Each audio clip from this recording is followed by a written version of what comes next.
Olá pessoal, bom dia, boa tarde, boa noite para você que está acompanhando o nosso Seminário Nacional sobre Saúde da Criança e do Adolescente. E a gente vai ter um tema agora muito interessante, que é o cuidado ao prematuro e unidade neonatal.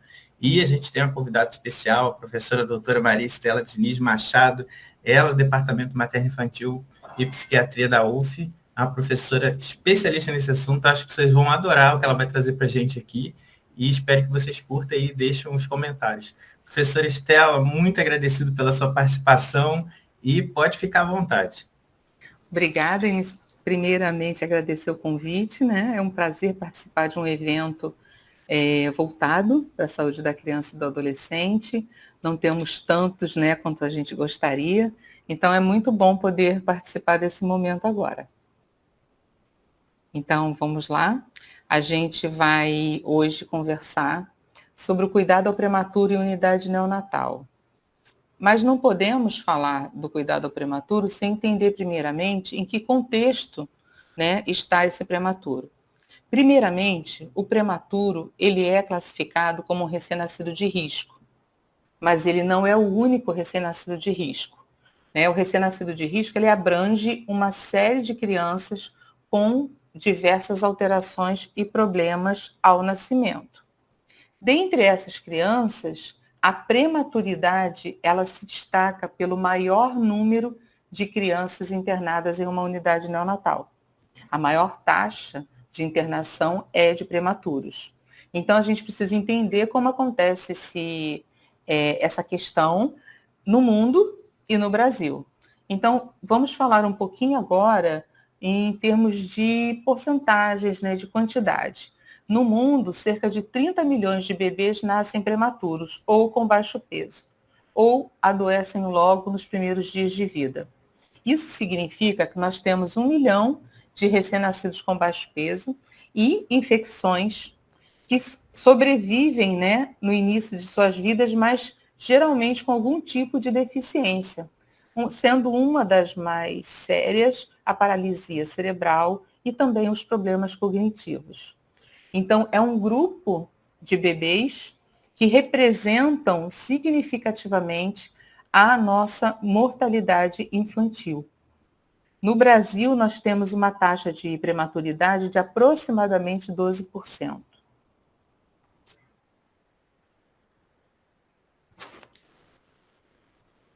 Ainda no Brasil, nós temos um nascimento de 340 mil prematuros por ano. Nós estamos em 10º lugar no ranking mundial da prematuridade, então é um ranking que nós não gostaríamos de estar entre os 10 primeiros, mas estamos. E a prematuridade é a principal causa de morte antes dos 5 anos de idade. E principalmente, esse prematuro, quando ele vai a óbito, a maior parte vai a óbito na primeira semana de vida. É o que a gente chama de período neonatal precoce. Então, é um bebê extremamente vulnerável.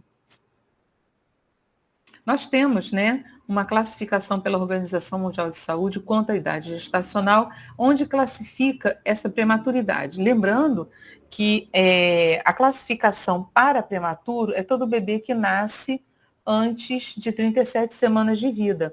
Mas nós temos o bebê que nasce com menos de 28 semanas. E temos aquele que nasce entre 32 e 34, aquele que nasce entre 28 e 31. Então, há uma segunda classificação desse prematuro, que é feita exatamente para que a gente possa atentar para a situação daquele prematuro que nasceu, vamos dizer, prematuro extremo. Porque quanto menor a idade gestacional, quanto menor o peso desse bebê, mais vulnerável ele é. Então, nós temos essa classificação, bebê pré-termo extremo com menos de 28 semanas, muito pré-termo de 28 a 31, pré-termo moderado de 32 a 33 e o pré-termo tardio de 34 a 36 semanas. Né? E aí a gente recorda que prematuro é aquele abaixo de 37 semanas. De 37 semanas para cima não é mais considerado bebê prematuro, nós chamamos de recém-nascido a termo. Então, em relação ao peso, esse bebê ele também é classificado como extremo baixo peso, que é abaixo de 1.000 gramas, muito baixo peso, de 1.000 a 1.499, baixo peso de 1.500 a 2.499 gramas, e o macrossômico acima de 4.000 gramas. Então, vejam, se eu tiver um bebê abaixo de 1.000 gramas e abaixo de 28 semanas de idade gestacional, ele é considerado extremamente vulnerável. Repito novamente, quanto menor o peso e quanto menor a idade gestacional, ele é extremamente vulnerável e frágil.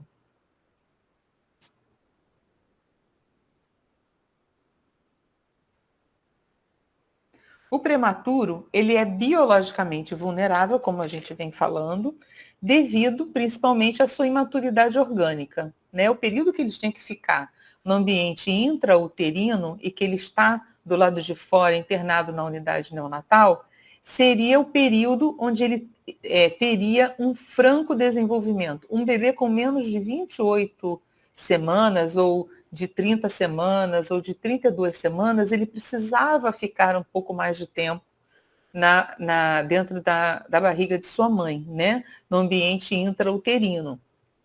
Quando ele nasce, várias dos sistemas dele estão todos imaturos. A aparência física dele também é de uma criança imatura. Então, a gente vê um bebê que tem pele fina, brilhante, rosada, às vezes são visíveis, muito pouca gordura sobre a pele, tem uma grande possibilidade de adquirir infecção, a grande maioria deles tem infecção, raramente nós vemos um bebê que nasce prematuro e que não infecciona. Orelhas finas e moles, a cabeça é desproporcional em relação ao corpo, uma musculatura fraca, que não resiste à ação da gravidade, pouca atividade corporal e, claro, os reflexos de sucção e deglutição, né, eles estão pouco desenvolvidos. Aqui é mostrando rapidamente, né, essas imagens, elas fazem parte de um guia do Ministério da Saúde sobre o método canguru, para explicar para os pais, né, o que representa essa prematuridade, o que acontece com ele, por que esse bebê é assim, né? Então, é um bebê pequeno, o pulmão não está fortalecido, ele não consegue sozinho manter a regulação térmica do seu corpo, a gente brinca, né, que ele esqueceu de respirar, né? Ele faz pausas respiratórias, né? Ele faz apneia. Então, se essa apneia é um pouco prolongada, o bebê fica pálido ou então ele fica cianótico, né? Para os pais a gente coloca pálido e roxo, né? Muitas vezes esse bebê regurgita, porque ele ainda não faz uma digestão nem rápida, nem com todas as necessidades que precisaria ter, né, em termos de ácidos, né? É um bebê que é extremamente, como falamos, extremamente vulnerável. Então, quando a gente está doente, o que acontece conosco? A gente fica enjoado, né? A gente não consegue fazer uma digestão direita. O bebê, ele nascendo prematuro, a parte digestiva dele, embora extremamente importante para que ele ganhe peso, ela fica comprometida. Aqui fala que ele dorme muito, mas ele dorme muito, pode ser em casa, né? Na unidade neonatal, é extremamente difícil para esse bebê dormir. Por quê? Porque nós temos a terapia que a gente aplica nesse bebê, a terapia de suporte à vida, ela implica em muito manuseio. Então, se nós manuseamos muito, nós não deixamos esse bebê descansar o suficiente. Então, há uma privação do sono. E ainda aqui falando para os pais, né, não sabe sugar o seio, né, porque ele não consegue sugar, respirar e deglutir ao mesmo tempo, por causa da imaturidade dos seus sistemas. Tem grande possibilidade de ter anemia e as infecções que nós já falamos. Então, como esse prematuro tão vulnerável e frágil, o que acontece quando ele entra dentro da unidade neonatal, né? Que ambiente é esse da unidade neonatal que recebe esse bebê? É um ambiente muito ruidoso, com luz intensa, com odores fortes, né, dos degermantes que nós utilizamos, dos desinfetantes, dos antissépticos. A gente faz múltiplos procedimentos que são muito dolorosos, Temos o manuseio intenso, que eu já falei, né? E há uma separação da família. Porque essa mãe que está lá na enfermaria ainda não está liberada para vir estar com o bebê. O pai geralmente é o primeiro dos pais que vem olhar esse bebê, que vem conhecer o bebê, mas esse pai não toca nesse momento, ele se sente afastado porque esse bebê está numa incubadora, então isso já mostra um isolamento desse bebê. Nós estamos mexendo nesse bebê que foi admitido. Então, esse ambiente da UTI, ele é agressivo a esse bebê nesse primeiro momento. E aí, o que esse ambiente, que eu estou dando o nome de agressivo, né, ele causa nesse bebê? Há estudos seminais de Edelise Alves, entre eles um que é muito importante, ele aponta que a qualidade da experiência que esse bebê passa na UTI neonatal, que é num período precoce, porque ele deveria estar no ambiente intrauterino, ele pode influenciar significativamente no desenvolvimento cerebral. Então, isso mostra a importância de nós protegermos esse bebê nesse período. Esse período nós chamamos de período crítico do desenvolvimento. Porque no ambiente intrauterino, esse bebê está protegido de som, de luz. Qual é o ruído que esse bebê escuta dentro do útero materno? A voz da mãe, a circulação do sangue, o batimento cardíaco da mãe, a voz do pai, a voz dos irmãos ou dos avós. Mas ele não escuta, por exemplo, um som tão alto. Ele não escuta, por exemplo, o que acontece na rua. Ele está protegido pela bolsa amniótica, pela camada uterina, pela camada de gordura da mãe, pela pele. Então, isso que ele tinha que estar passando, esse desenvolvimento, né, dentro do útero materno, ele está do lado de fora. E aí, quando ele está aqui fora, no ambiente da UTI, a gente já viu o ambiente ruidoso, não só por causa dos equipamentos, dos alarmes, das bombas infusoras, não só por causa disso, por conta também dos profissionais de saúde, das pessoas que andam na UTI, que trabalham na UTI, porque nós acabamos, né, conversando alto, às vezes você esbarra num equipamento, ele bate em outro, faz barulho. Quando você aciona a torneira para você lavar as mãos, se ela for aquela de acionamento automático, né, que você só aproxima a sua mão, ela faz o barulho, né, o gatilho dela faz o barulho, né, cai alguma coisa dentro de uma bandeja ou de uma cuba inox, faz um barulho alto. Então, é um ambiente ruidoso. E um ambiente onde a gente utiliza a luz intensa, porque a gente precisa estar olhando para esse bebê com nitidez. Então, isso incomoda demais. A questão dos odores. A gente, às vezes, não percebe dentro da UTI que, ao estar higienizando rapidamente uma incubadora, por exemplo, quando a gente abre a portinhola, precisa higienizar essa portinhola aqui por dentro.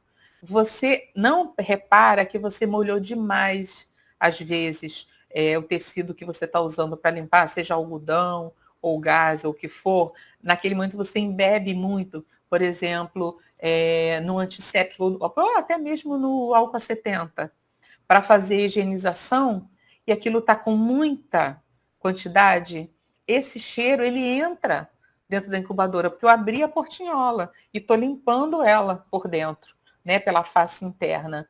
Então esse cheiro entra e ele é extremamente agressivo a esse bebê. E aqui eu trouxe alguns estudos que mostram esse impacto desse ambiente da UTI sobre esse bebê. Em relação ao ruído intenso, né, a redução do cérebro frontal e parietal, medidas de difusão alteradas, conectividade funcional do lobo temporal alterada, anormalidade no comportamento motor. Isso só por conta do ruído, né? A A curto prazo, nós temos alterações fisiológicas com piora do quadro clínico, a longo prazo, alterações motoras, cognitivas, de linguagem, distúrbios na aprendizagem. Esse estudo aí, né, ele já está falando do geral, não só do ambiente, mas da manipulação, da terapia de suporte à vida. Então, ele já está abrangendo tudo. Outro estudo de Elise Alves, de 94, fala do risco para o transtorno de déficit de atenção, do baixo QI, das dificuldades no funcionamento socioemocional, autorregulação e aumento de necessidade para serviços escolares especializados. Outros estudos, por exemplo, ainda em relação a ruídos, né? O bebê prematuro, ele está totalmente exposto a uma ampla gama de frequências de som, alto e baixo, mas claro que o pior é o som alto, em níveis de decibéis não seguros para a sua saúde. É uma conclusão desse estudo de 2012 e também a conclusão do estudo de 2009. Em relação à questão da luz intensa, né, esse desenvolvimento visual, né, esse outro estudo de 2011, o que ele aponta?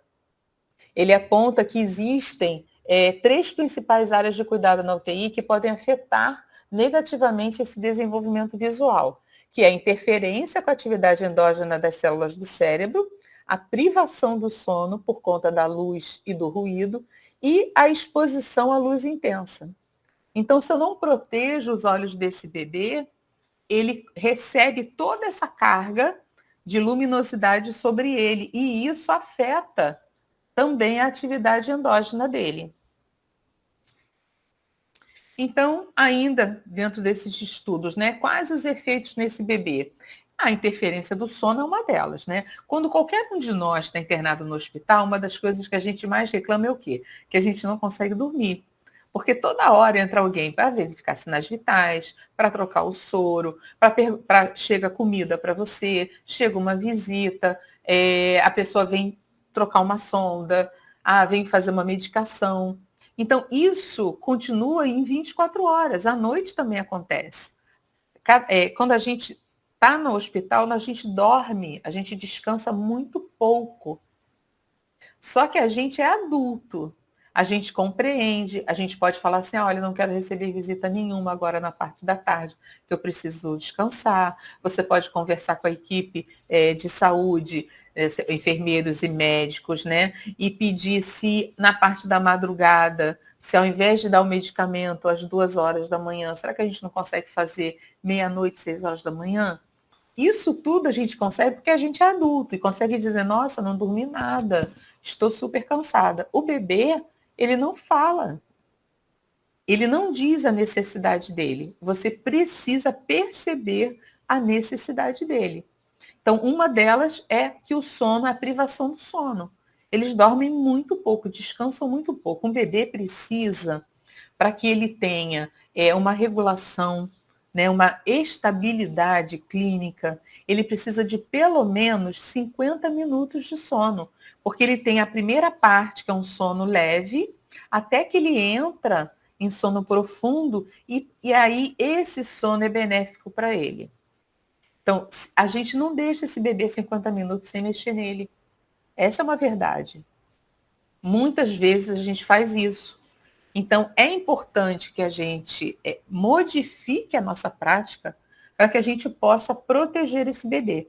Então, os efeitos no bebê, interferência no sono, efeitos negativos sobre os sinais vitais, a saturação de oxigênio logo apresenta uma queda, lesão coclear, enfraquecimento das paredes vasculares na vasculatura cerebral, a hemorragia intracraniana, atrasos de fala e de linguagem, além de alterações cardiovasculares, hipertensão, isquemia e o próprio comprometimento cognitivo. Esses efeitos, eles não estão ligados a algo pontual que aconteceu nesse momento. É importante lembrar que o que faz com que isso aconteça tem a ver com o tempo de exposição desse bebê a esse ambiente. Então, quanto mais o bebê fica internado em termos de tempo, maior é o tempo de exposição a efeitos, a estímulos negativos que podem produzir efeitos negativos no neurodesenvolvimento desse bebê. Então, a questão do tempo é muito importante. Ainda dentro, né, falando dessa questão do ambiente, a questão de que causa estresse no bebê, irritabilidade, alteração do ritmo circadiano, porque ele não consegue definir ciclo de dia e noite. No útero materno, o bebê geralmente acompanha o ciclo circadiano da mãe. Quando a mãe está acordada, ele está acordado. Se ela está agitada, ele também se agita. Quando ela vai dormir, ele também se acomoda, e se ela dorme, ele também dorme. Então, ele tem um padrão de sono e descanso de acordo com a sua mãe. Quando ele está no ambiente extrauterino, é o ritmo da unidade. Então, ele tem essa alteração do ritmo circadiano, porque de noite a gente continua cuidando desse bebê. Continua manipulando, continua fazendo medicação, trocando soro, fazendo barulho. Então, tudo isso daí perturba, né? Causa alterações nesse ritmo circadiano.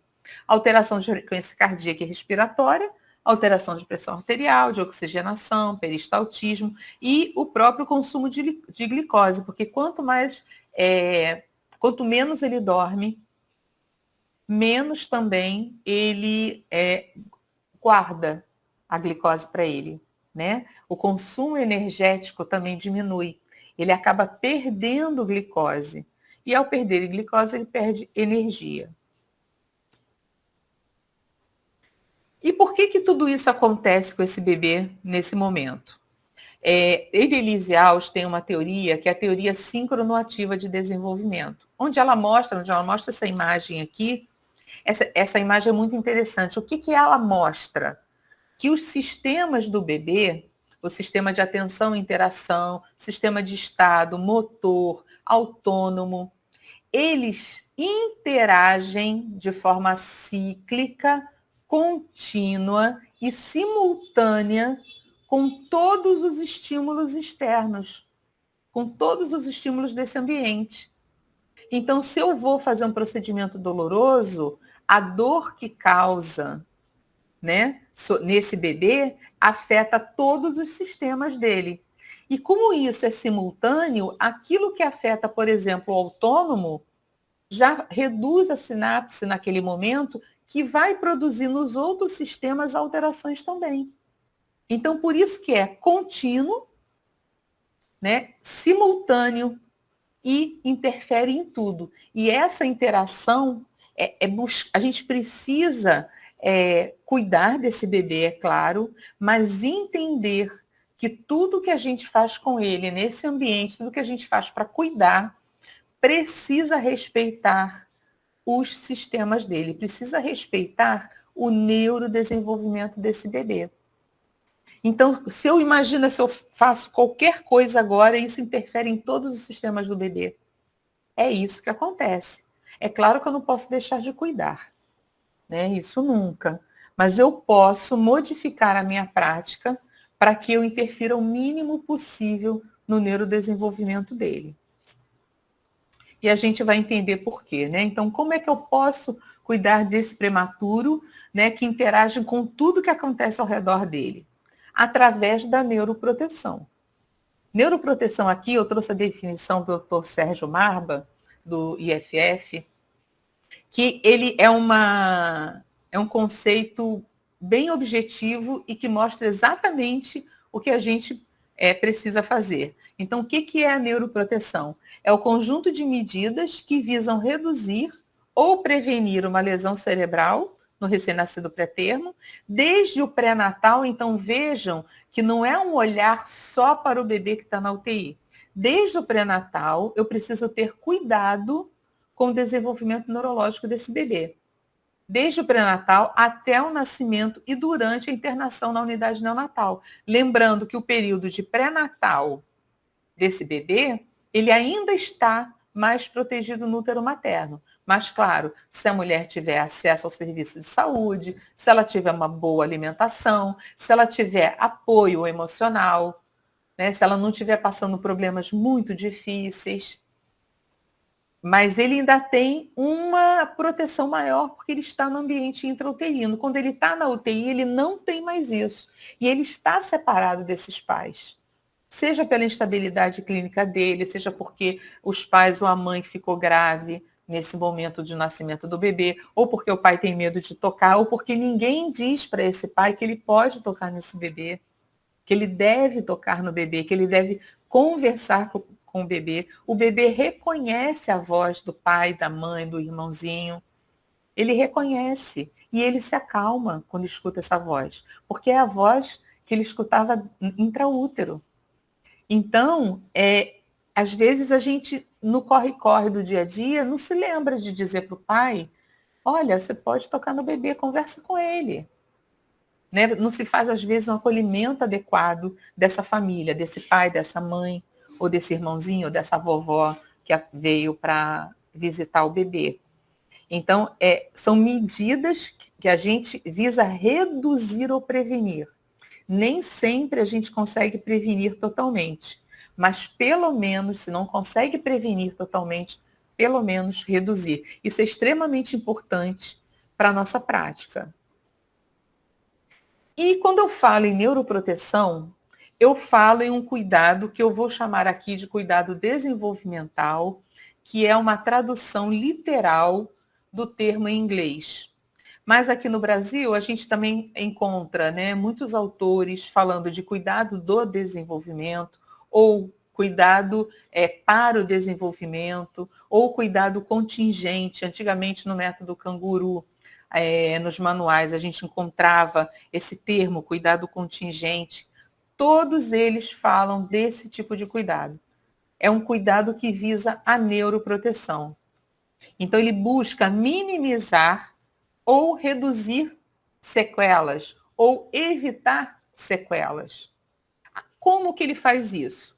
Pelo controle do ambiente, pela redução desse manuseio, né? Eu preciso ter uma logística para esse manuseio, para que eu não estresse o bebê a ponto dele ficar completamente instável clinicamente. É um cuidado que almeja o posicionamento adequado, o manejo adequado da dor e do estresse desse bebê e que tem como foco não só o recém-nascido, mas o recém-nascido inserido em sua família. A separação desse bebê de sua família é extremamente nociva. Não só pela questão do aleitamento materno, principalmente pelo enfraquecimento que causa no vínculo mãe-bebê, pai-bebê. Então, a gente precisa estimular essa proximidade da família. A família precisa estar presente o maior tempo possível que for para ela. Então, eu tenho que acolher essa família, eu preciso apresentar um acolhimento que deixe eles o mais à vontade possível para que eles interajam com o bebê. Porque a interação dos pais com o bebê é sempre muito positiva. A gente vê que a saturação do bebê melhora, a gente vê que a respiração ela fica mais regular, a frequência cardíaca ela diminui um pouco. Então, isso é extremamente importante. Um eixo transversal, né, desse cuidado desenvolvimental é que ele é um cuidado individualizado. Ora, mas você não falou em controle do ambiente? Como eu faço controle do ambiente individualizado? Existem medidas que você faz para todos os bebês. O controle do ambiente, ele serve para todos. Mas, por exemplo, quando eu falo de redução de manuseio, às vezes eu tenho um bebê que já acabou de ser mexido. O pediatra, vamos dizer que o pediatra passou fazendo o exame físico em todos os bebês, passou nesse bebê agora, é um bebê que tinha sido, foi pesado, né? Foi retirado da incubadora, se pesou esse bebê, se fez uma higiene nesse bebê, e agora o médico veio, abriu portinhola, abriu incubadora e vai fazer no bebê. Aí quando acabou tudo, daqui a 10, 15 minutos, o enfermeiro vai fazer o exame físico desse bebê. Eu preciso fazer esse exame físico 15 minutos depois que ele foi super manipulado? Então, o cuidado individualizado é isso, olhar para o bebê, saber que aquele foi muito vestido agora. O que eu posso fazer? Eu preciso dar um tempo para ele. Né? Aí chegaram os pais. Então, os pais chegam, aí você fala, olha, ele foi bastante manipulado, converse com ele. Evite de tocar agora, mas converse. Aí daqui a 10, 15 minutos você fala, toque no seu bebê, é importante para ele. E o toque que a gente precisa orientar os pais a fazer não é aquele toque assim de levinho que faz cócegas, não, porque isso irrita o bebê, atrita mais do que conforta. Tem que ser um toque que conforte. Então, um toque onde eu coloco a minha mão sobre esse bebê, onde eu seguro a mãozinha dele, onde eu coloco a mão sobre as perninhas ou sobre o ombro, mas não deve ser aquele cuidado que faz coceira, que ele é irritativo da pele. Então, a gente precisa ensinar isso para os pais. E aí vai fazer uma diferença enorme num bebê que foi super manipulado, aquele toque, né, delicado, mas ali, firme. É um toque delicado, mas ele é firme. Então, esse toque faz toda a diferença. Então, o cuidado individualizado é quando eu observo cada um dos bebês dos quais eu estou cuidando. Olha, mas consegue fazer isso? Consegue. A gente consegue fazer isso. Se a gente estiver com o nosso olhar, com a nossa prática voltada para a neuroproteção desse bebê. Eu não posso esquecer que tudo que eu faço com ele faz ele sobreviver. Mas eu preciso fazer ele sobreviver com qualidade de vida, com menos sequelas, se possível, sem sequelas. Para isso, eu preciso alterar minha prática. Uma das diretrizes, né, para esse cuidado é o método canguru, né, que faz parte do eixo da nossa Política Nacional de Atenção Integral à Saúde da Criança, né, que ela foi implantada em 2015. Um dos eixos é essa questão do método canguru. Por quê? Porque é o eixo que mostra a importância da gente olhar para esse bebê prematuro, para esse recém-nascido de risco, que às vezes não é prematuro, mas que tem uma alteração importante biológica, uma má formação. Então, esse método canguru é o modelo que nós temos de cuidado desenvolvimental. Existem outros modelos em âmbito internacional, modelos muito parecidos com o método canguru. A diferença está que no método canguru nós trazemos a posição canguru, que mais para frente vou mostrar para vocês e a gente vai conversar sobre ela. Essa é a grande diferença entre os modelos internacionais e o modelo brasileiro. Então, a nossa diretriz de cuidado, nosso modelo brasileiro de cuidado desenvolvimental é o método canguru.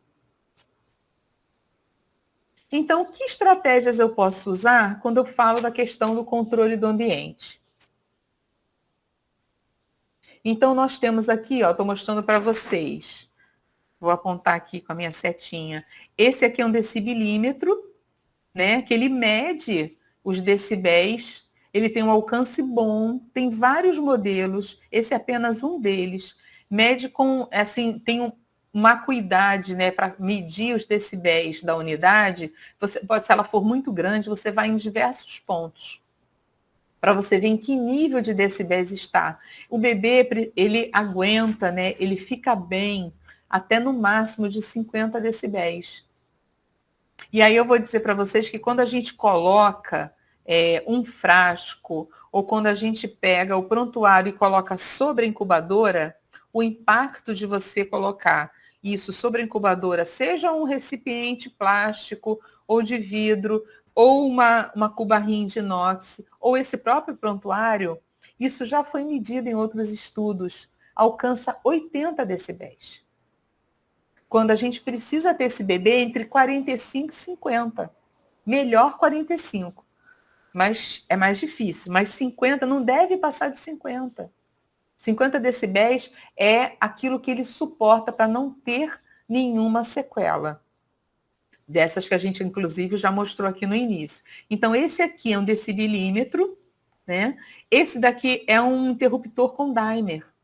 Por que é importante o dimer? Porque em alguns momentos, acabou o round, já fizemos a medicação, os bebês foram pesados, já fizemos exame físico nesse bebê, a gente precisa dar um tempo para ele. O ideal é que eu não faça nem um manuseio picado toda hora, mas também que não fique quase 2 horas manipulando o bebê direto. Isso também não é bom.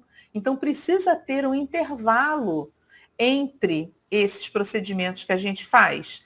Então, por exemplo, eu faço o agrupamento de procedimentos. Eu pesei e fiz a higienização. Dá um tempo para ele. Chegou o pediatra ou chegou a enfermeira, eu vou agora fazer o exame físico do bebê. A enfermeira que pesou e que fez a higienização pode falar, olha, acabei de fazer, acabei de mexer, ele precisa de um tempo. Isso é super importante na UTI, que nós tenhamos, assim, uma integração multiprofissional dentro dela. Olha, muitas vezes na minha prática profissional, a gente acabava, né? Acabei de mexer naquele bebê que internou agora. Quando ele interna, ele é manipulado, bastante manipulado, porque você precisa instalar logo, se ele precisar de respirador, ele precisa ser entubado, colocado no respirador, precisa ter acesso venoso. Então, tudo isso aí exige muita manipulação. Aí você acabou de mexer nesse bebê que nasceu agora, que está instável, está desorganizado. Você acabou de colocar ele numa posição para que ele se organize, ele consiga ficar estabilizado. Aí chega o técnico de raio-x para fazer o raio-x de pulmão, de tórax. Então, aí é mais um manuseio desse bebê.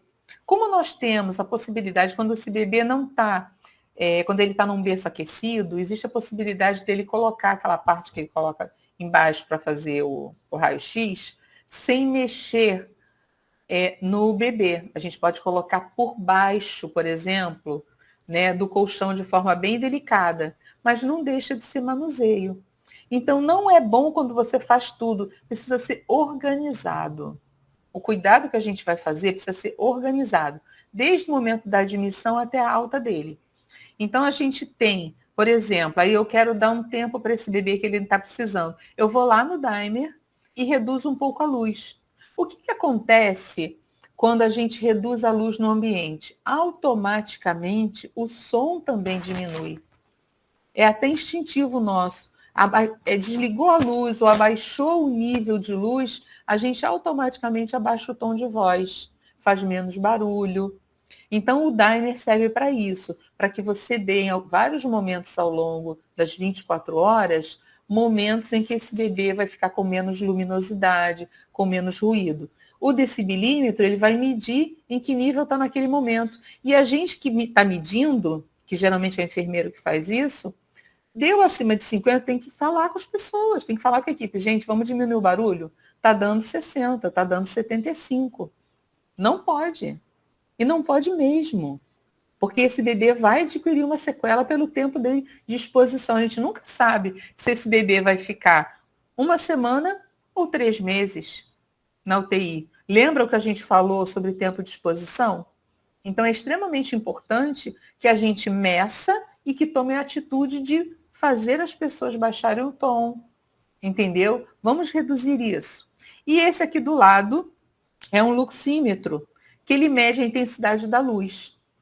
Então, se eu tenho, geralmente, o bebê tolera, desde que não seja de forma prolongada, mas ele tolera, o que nós falamos em relação aos 50 decibéis, ele tolera até mais ou menos 600 lux, que é uma medida, né, da intensidade da luz.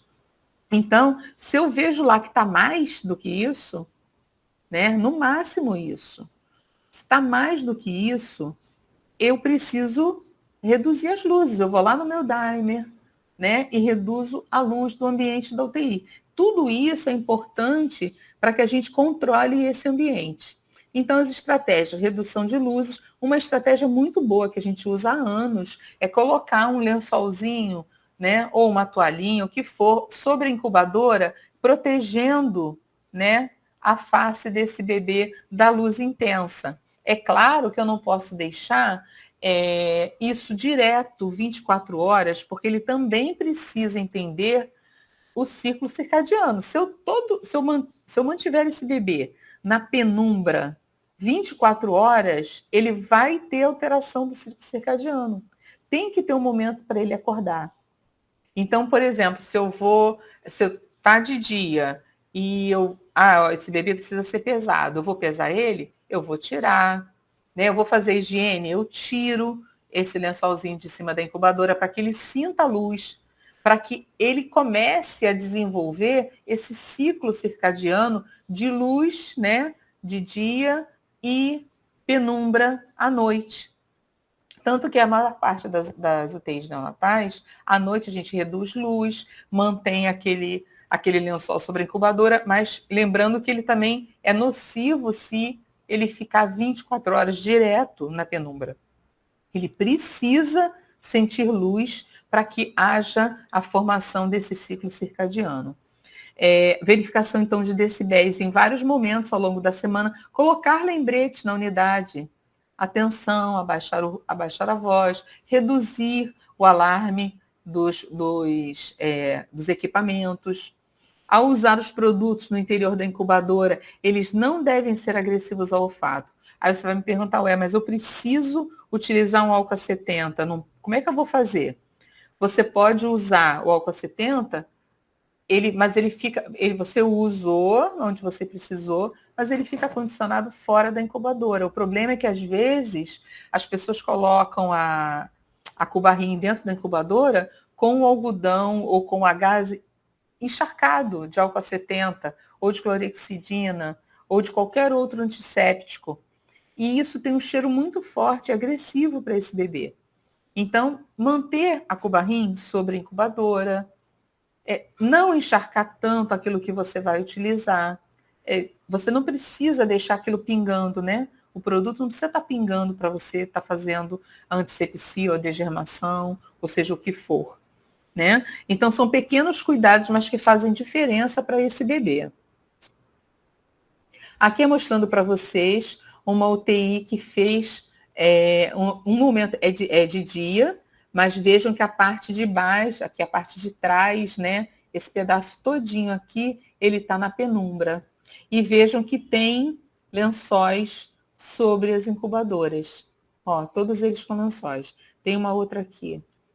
Aqui é durante o dia. Estão vendo aqui? Essa eu coloquei por causa de vocês verem que a pessoa veio mexer no bebê, fazer algum tipo de coisa, seja dieta, seja medicação. Ela levantou o lençol, não só para ela ver, mas para o bebê sentir que está de dia. Você está vendo a claridade? Está de dia. Esse aqui está com ela coberta, mas em algum momento tem que ser levantado.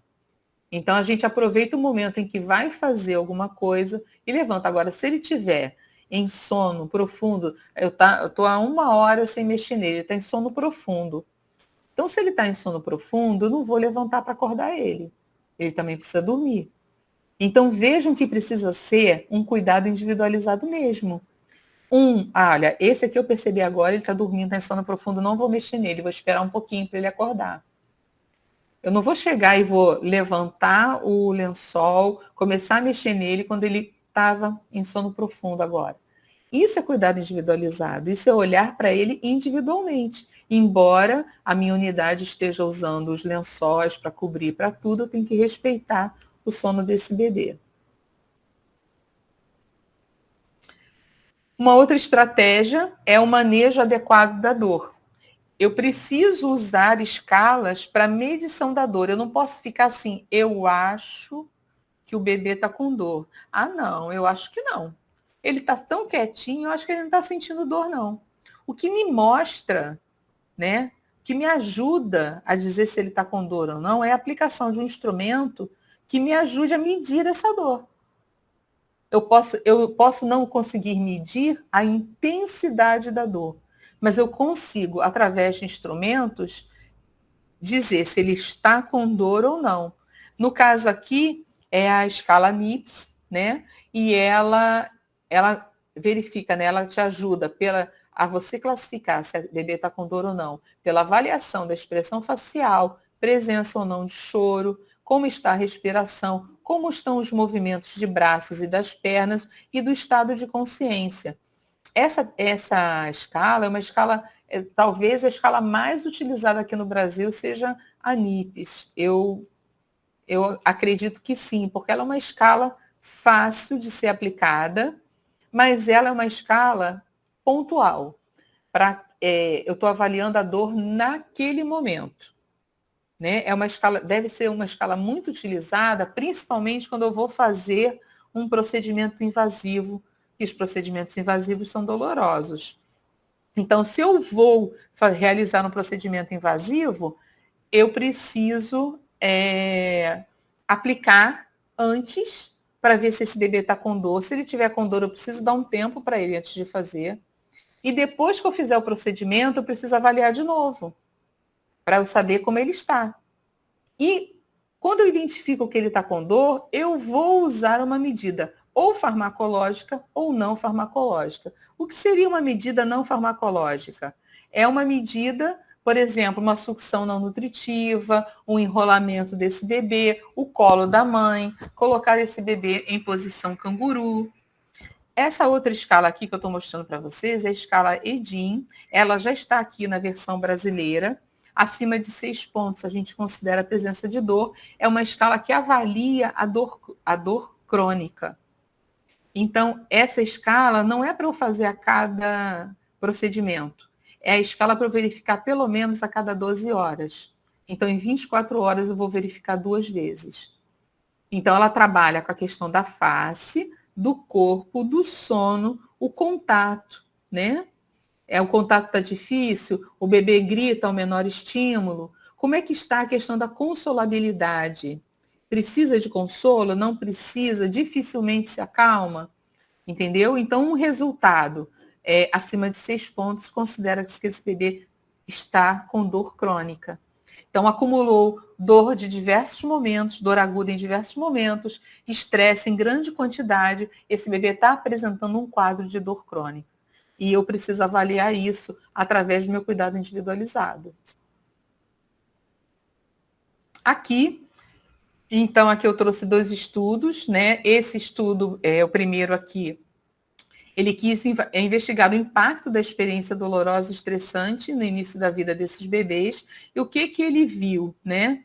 Que o bebê, ele experimenta um alto grau de dor e de estressores na UTI, tanto em números, né, quanto em tempos cumulativos de exposição crônica. Então, tanto a dor do estresse agudo quanto o crônico experimentado durante o início da vida contribuiu significativamente para os resultados neurocomportamentais. Aqui, essa revisão sistemática, ela concluiu que medidas não farmacológicas, né, a sucção não nutritiva, a contenção, o colo materno, o uso de sacarose ou de glicose, a posição canguru, né, que são medidas não farmacológicas, elas são fortemente recomendadas para o manejo adequado da dor. Essa meta-análise, ela mostrou que há variações notáveis na eficácia, né, de diferentes intervenções não farmacológicas, com grande melhora na saturação, para a medição da dor, mas não teve melhora, por exemplo, nesse estudo sobre a frequência cardíaca. Aqui são outros estudos, né? Esse estudo ele fala sobre a nossa prática, né? A prática dos enfermeiros foi um estudo feito com enfermeiros, a percepção desses enfermeiros sobre a dor de bebês. Eu vou só mencionar aqui o que eu destaquei, que é para vocês verem como é difícil, né? Esse é um estudo internacional, né? Um estudo dos Estados Unidos. E lá, a questão do cuidado desenvolvimental, ela já está muito mais, ela faz muito mais parte da prática desses profissionais do que muitas das vezes a gente vê em algumas unidades aqui no Brasil. Mas o que esse estudo encontrou? Que os enfermeiros, apesar deles terem atitudes e percepções a favor do gerenciamento da dor desses bebês, eles relataram que usam poucos instrumentos padronizados, ou seja, poucas vezes eles usam as escalas de avaliação da dor. Então, como eu vou avaliar a dor desse bebê? Só através do que eu acho? Não pode ser assim. Outro resultado, né? Eles usaram amplamente a sacarose, a sucção não nutritiva, o posicionamento adequado como uma intervenção para manejo da dor.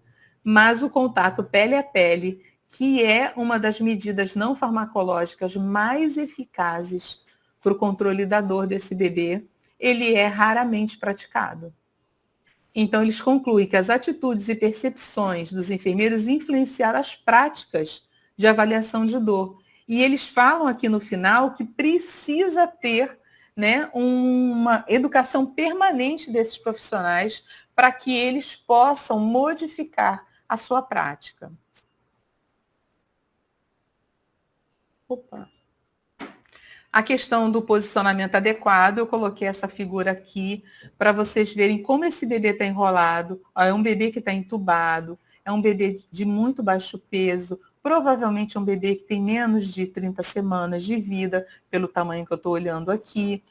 E ele é um bebê grave, ele está em acesso venoso, né? Está usando o respirador. Olhem como ele está embrulhadinho, né? Contido. Ó, mãos perto da boca, é extremamente importante. A gente precisa posicionar o bebê o mais próximo possível da posição fetal.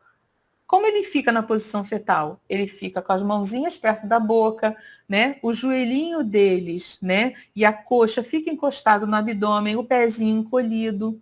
Então, aqui procuraram fazer uma limitação para ele, para colocar ele nessa posição fetal. Ele está extremamente confortável e está o quê? Organizado. A organização do bebê é essencial para que ele fique estável. Então, por exemplo, a troca de decúbito ela é importante, mas se o bebê não tiver ainda organizado, tiver com parâmetros fisiológicos alterados, não é o momento de eu fazer mudança de decúbito. Então, mesmo que a gente tenha no nosso protocolo lá a mudança de decúbito a cada 3 horas ou a cada 2 horas, seja qual for o protocolo, eu preciso do meu olhar individualizado para saber se esse bebê está no momento de mexer nele ou não. É o momento de eu trocar o decúbito dele ou não. Então, manter o prematuro em posição fetal o máximo de tempo possível, e a gente só consegue isso utilizando lençóizinhos, coeiros, né, apoios, né, rolinhos, para ajudar a manter esse bebê numa posição adequada. E é importante que a cabeceira esteja em 30 graus. Aqui mostrando para vocês o bebê em outra posição, ele está em prona, né, um bebê que está em pronga. Eles fizeram aqui, eles colocaram um rolinho aqui para limitar os pezinhos, né, para que ele fique encolhidinho, mesmo estando em prona. A mãozinha que não dá para a gente ver direito, mas a mãozinha, ó, essa tá para cá, mas essa daqui, ela tá junto à boca dele na parte de baixo. E aqui eu quero mostrar para vocês a cabeceira que eu falei em 30 graus da incubadora. Aqui, ó, você coloca você levanta ela, tem uma trave, né, que segura a cabeceira, ela está em 30 graus. Isso é extremamente importante, que você evita de aumentar a pressão intracraniana. Aqui falando sobre o decúbito lateral direito, que ele é ótimo para esvaziamento gástrico. Tem estudos que apontaram que essa posição diminui a frequência cardíaca e respiratória, né, diminui a queda de saturação, diminui a tiragem intercostal, o batimento de asa de nariz, a gemência. Então, se eu acabei de dar dieta para o meu bebê, é importante que eu coloque em decúbito lateral direito para que ele faça um adequado esvaziamento gástrico. Então, aquilo que eu falei, a mudança de decúbito ela é super importante, mas a gente precisa o quê? Realizá-la de forma criteriosa e individual, respeitando esse quadro clínico do bebê e o quanto eu mexi nele. Aqui são os efeitos, né, positivos desse posicionamento adequado ou terapêutico, né? Se eu coloco o bebê numa posição adequada, eu faço a redução da atividade descoordenada, promovo um alinhamento músculo-esquelético correto, promover funções cardíacas, pulmonar, gastrointestinal adequadas, etc. Garante também a organização dos estados de sono e vigília e, consequentemente, aumenta o sono. Então, se eu coloco o bebê numa posição que é uma posição anatômica, né, respeitando o eixo central dele, eu favoreço o sono. Aqui trazendo outras, né, melhora os outros benefícios, né? Favorece o padrão de sono, melhora o controle muscular, né? Mais competências em regular suas funções fisiológicas, a questão de conservação de energia.